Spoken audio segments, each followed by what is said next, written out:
السلام علیکم دوستو، اپنی ایک نئی ویڈیو کے ساتھ حاضر خدمت ہیں۔ ہم آپ کو ایک ایسی عمارت، ایک ایسی تاریخی ورثہ اور ایک ایسے عجوبے کے بارے میں حقائق سے آگاہ کریں گے۔ چیچن اطزا نامی یہ قدیم شہر 600 عیسوی میں میکسیکو کے صوبے یکاتان میں مایا لوگوں نے بسایا تھا۔ یہاں پر بے شمار عمارتیں اپنی اصل حالت میں موجود ہیں، مگر کئی زلزلے کی وجہ سے تباہ ہو گئیں۔ یہ شہر مایا تہذیب کا سب سے بڑا شہر تھا۔ چیچن اطزا نام دراصل مایا زبان کا نام ہے، جس کے معنی ہیں اطزا کے کنویں کے منہ پر۔ مایا زبان میں اطزا پانی کے جادوگر کو کہتے ہیں۔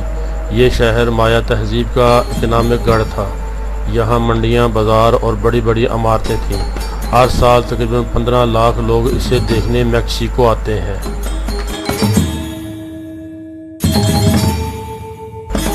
چیچن اطزا ایک ظالم تہذیب کی یادگار ہے۔ میکسیکو کے مایا انڈین ان لوگوں کی اولاد ہیں جو ایشیا سے امریکہ پہنچے تھے۔ انہوں نے ایک ایسی تہذیب کی بنیاد رکھی جو وحشیانہ مظالم پر مبنی ہونے کے ساتھ ساتھ دانشورانہ استعداد پر مبنی تھی۔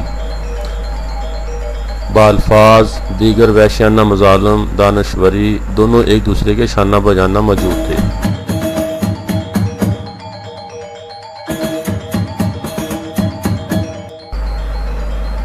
ایک طرف تو مایا لوگ انسانی قربانی کی رسم کے حامل تھے۔ وہ اپنے زندہ شکار کے دل نکال کر اپنے دیوتا کے حضور پیش کرتے تھے، اور دوسری طرف انہوں نے فلکیات کی سائنس کے علاوہ تعمیراتی، آرٹ، ریاضی کے میدان میں کارنامے سر انجام دیے تھے۔ تاہم حیران کن بات یہ ہے کہ اس دانشوری کے اصول کے باوجود بھی انہوں نے ایک پہیہ تک ایجاد نہ کیا تھا۔ اس تہذیب کا مرکز چیچن اطزا تھا۔ اس کے خزانے کا دریافت کنندہ تھامسن تھا۔ وہ ایک امریکی باشندہ جس نے اپنی تمام تر زندگی مایا لوگوں کے بھید اور اسرار تلاش کرنے میں گزار دی۔ چیچن اطزا ان عبادت گاہوں میں ایک مزید اضافہ تھا جو مایا لوگوں نے اپنے دیوتاؤں کے لیے تعمیر کر رکھی تھی۔ یہ عمارات کے ایک کمپلیکس پر مشتمل ہے۔ اس کی سب سے بڑی عمارت سورماؤں کی عبادت گاہ ہے۔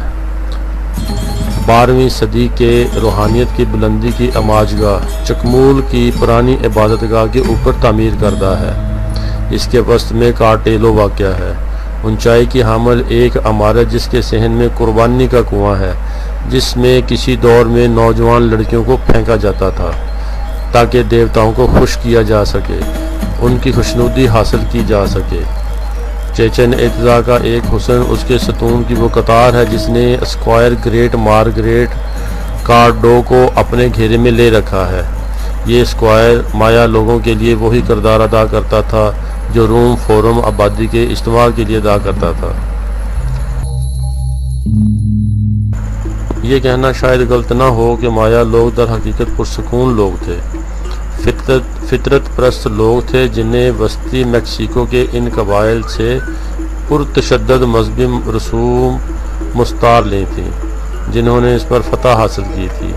آخر میں تاہم ان فاتحین کے ہاتھوں مغلوب ہو گئے جو ان سے بڑھ کر پرتشدد تھے، جو حریصانہ طور پر سونے اور ماریا لوگوں کے دیگر خزانوں پر قبضہ کرنے کے لیے آن پہنچے تھے۔